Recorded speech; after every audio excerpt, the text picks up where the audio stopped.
Hey everyone! Join me while I make this awesome shoe cake. Now this cake I did a while back, I think it was back in November, and I didn't post it. The customer wanted a super realistic cake, and I feel like it came out a little more cartoony than I was hoping.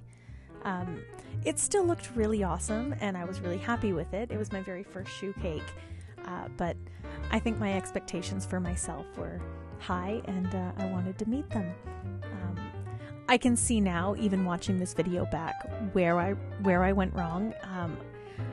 I know for sure that I would next time make my fondant thinner, and maybe perfect the sculpting a little bit beforehand, but I think mostly the issue was the thick fondant, which is, there's no excuse. I have a sheeter. I should have just done it thinner, but live and learn. I think I was hoping that it would come together in the end, even with the thick fondant, but still looks a little cartoony. No big deal. The customer was happy, and yeah, what can you do?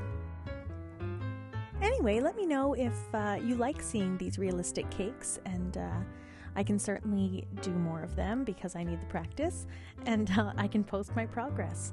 And if you want a more in-depth tutorial, please let me know. I just thought a cute little video would be nice. So there it is, the end product. Again, more cartoony than I was hoping, but I'm happy with it. Anyway, thanks for watching, everyone. We'll see you next time.